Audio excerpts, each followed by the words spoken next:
cobertura da Globo, quem ganha é o eleitor.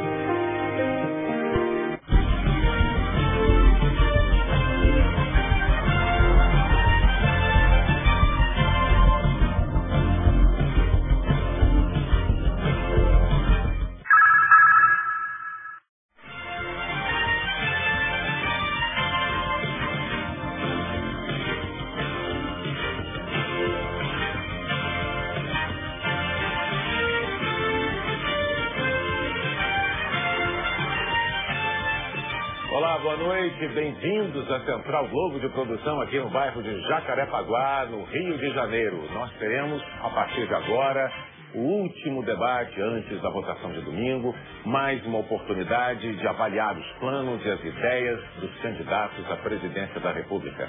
Estão conosco aqui José Serra, do PSDB, Marina Silva, do PV, Dilma Rousseff, do PP e Clínio de Arruda Sampaio, do PSOL. Os demais candidatos, Ivan Pinheiro, do PCB, Levi Fidelix, do PRTB, José Maria, do PSTU, José Maria Eimael, do PSDC e Rui Costa, do PCO, não participam do debate por não terem representação na Câmara e nem atingido 3% das intenções de voto. Esse posicionamento dos candidatos aqui no estúdio foi estabelecido em um sorteio. Agora nós vamos ver um resumo das regras do debate. Em 4 blocos de debate, os candidatos farão perguntas entre si. No primeiro e no terceiro, os temas para essas perguntas vão ser determinados por sorteio. No segundo e no quarto, tema livre. Os candidatos fazem as perguntas sobre os assuntos que quiserem. No fim do quarto bloco, cada um poderá fazer suas considerações finais. Quando o bloco for de tema determinado, primeiro será sorteado o tema e depois o nome do candidato que vai fazer a pergunta. A cada nova pergunta será sorteado um novo tema. O debate tem a seguinte mecânica. O candidato sorteado para abrir o bloco escolhe quem vai responder e tem 30 segundos para fazer a pergunta. O escolhido tem 2 minutos para responder. Quem perguntou tem 1 minuto para réplica. Quem respondeu também tem 1 minuto para tréplica. A segunda pergunta será feita pelo candidato que respondeu a primeira e assim por diante. O candidato terá sempre que perguntar a um adversário que ainda não tenha falado no bloco. O último a perguntar fará necessariamente a pergunta a quem abriu o bloco. Esse mecanismo foi criado pelo matemático Oswaldo de Souza, visando ao equilíbrio e garantindo que todos perguntem e respondam uma vez por bloco. O candidato que abre o bloco não participa do sorteio para escolher o candidato que abre o bloco seguinte. Se um dos candidatos se sentir ofendido ou caluniado pelo oponente, ele pode pedir o direito de resposta, que será analisado por mim e pela produção do programa. Se o pedido for considerado procedente, o direito será concedido imediatamente. Como acontece em todos os debates promovidos pela Rede Globo, a preocupação maior de todos nós é que esse encontro seja útil para você, eleitor. Por isso nós pedimos que as discussões sejam civilizadas e sem grosserias. Eu peço a todos os convidados aqui que se mantenham em silêncio durante todo esse debate para não prejudicar nem os candidatos e nem aqueles que nos acompanham pela TV. Mas esse silêncio só poderá ser quebrado agora, porque é o momento em que eu peço uma salva de palmas aos 4 candidatos que democraticamente vão debater propostas fundamentais para o futuro do Brasil.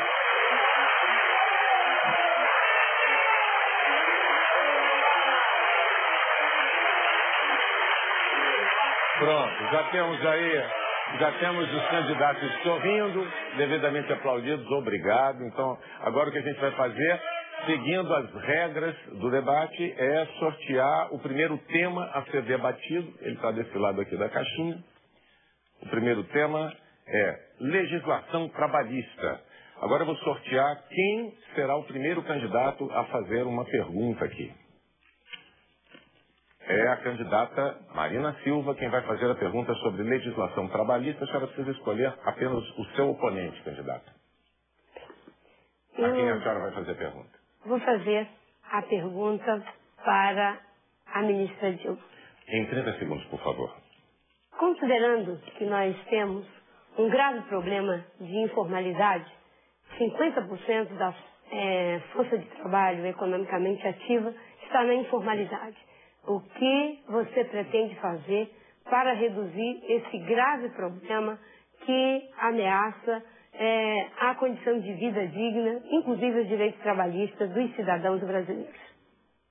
2 minutos para a resposta, candidata. Boa noite aos telespectadores, aos candidatos.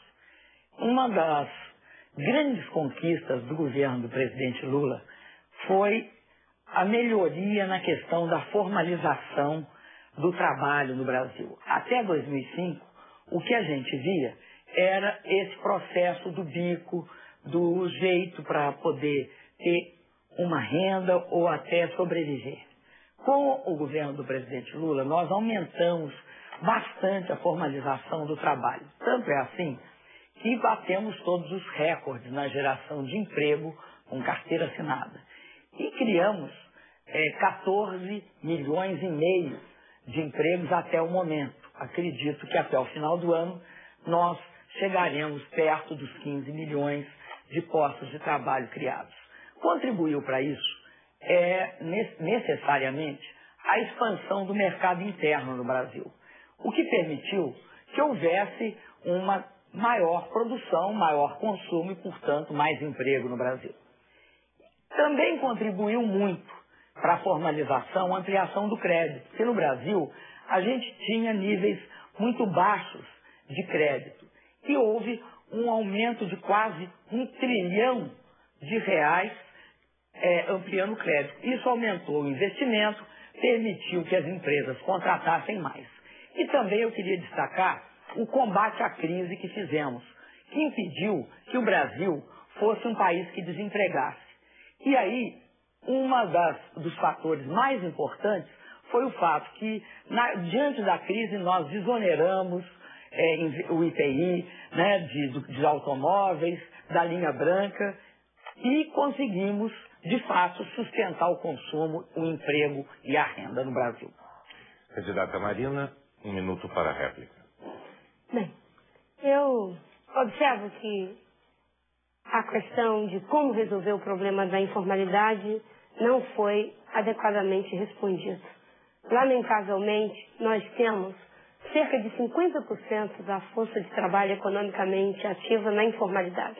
Isso cria um grave problema para os trabalhadores no que concerne aos seus direitos e cria um problema também no que concerne à Previdência. Eu acredito que é fundamental que tenhamos um olhar para as principais reformas.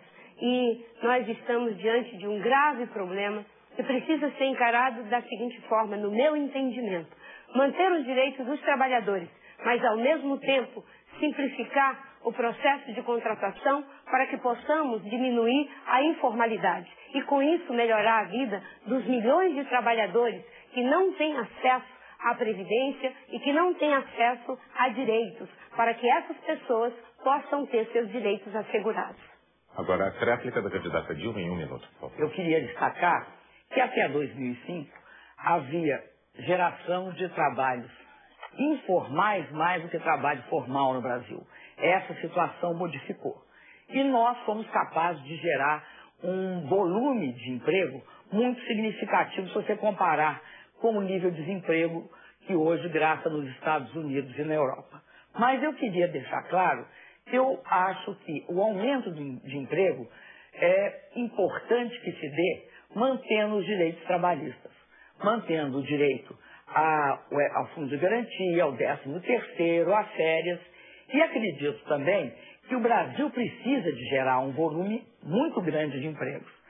É necessário a gente perceber que, para isso, nós teremos de ter taxas elevadas de crescimento econômico, sem o que nós não teremos os empregos necessários para que o Brasil tenha e garanta empregos para a sua juventude. Bem, agora então, na segunda rodada, a candidata Dilma é quem vai fazer a pergunta, né? E o tema eu vou sortear aqui agora. Vamos ver. Funcionalismo público é o tema da pergunta e a candidata vai escolher quem será o oponente a responder. Eu vou perguntar para o Plínio. Plínio, eu acredito num Estado que seja um Estado meritocrático e profissional. E que o funcionalismo público seja valorizado. Porque a experiência que a gente tem é que com um funcionalismo valorizado, serviços públicos prestados à população são muito melhores. Então, eu queria te perguntar, Plínio, qual é a sua política para funcionalismo público? Olha, a minha política para funcionalismo público é completamente diferente da do seu governo. Completamente. Não tem terceirização, não tem arroxo de salário, não tem privatização. Tudo isto para enfraquecer a máquina do Estado. Ora, você era ministro. Não viu você reclamar contra isso? Não viu você dizer absolutamente nada contra isso. E você vem agora perguntar para mim o que eu acho do funcionalismo. É óbvio. A minha vida... Primeiro, eu sou funcionário público. A minha vida inteira fui funcionário público. E segundo, eu acho que nós temos que valorizar o servidor público. E quando você terceiriza, quando você privatiza, quando você, na verdade, você diminui o funcionário público. De modo que eu queria saber se a gente vai ter mesmo um servidor valorizado caso você chegue, o que eu não creio, à presidência da República. É isso que eu espero que você possa, na verdade, responder aqui hoje. Né? Se você, de fato, se compromete a não terceirizar mais, a não privatizar mais nada, a retomar aquelas empresas públicas que foram privatizadas no seu governo e no governo anterior também. Aqui sobrou para todo mundo, porque de fato todos estão nessa faixa neoliberal, todos estão pelo capital, ninguém aqui está nem pelo funcionário e nem pelo operário. Essa é a verdade dessa eleição. É isso que precisa ser dito aqui e que vai ser dito hoje neste debate democrático que nós estamos travando aqui na Rede Globo. 1 minuto para a réplica, candidato. Candidato Plínio, o governo do presidente Lula não privatizou, pelo contrário, ele reforçou a Petrobras, fortaleceu a Petrobras, deu oportunidade para a Petrobras de sair, por exemplo, uma empresa que valia 15 bilhões de dólares, hoje vale 225 bilhões. Você só consegue isso, Plínio, valorizando o funcionário, permitindo que o funcionário utilize o melhor de si, que é a sua capacidade, a sua inteligência, e coloque a serviço da população brasileira. A mesma coisa na Eletrobras, a mesma coisa em todas as empresas estatais no Brasil. Agora, eu acredito num funcionalismo de carreira. E nós fizemos isso, acabamos com a precarização e fizemos vários concursos públicos, criamos várias carreiras. Aliás, isso foi uma característica do governo do presidente Lula, valorizar o funcionário e dar reajustes. Tempo esgotado. A tréplica, por favor, em 1 minuto, candidato.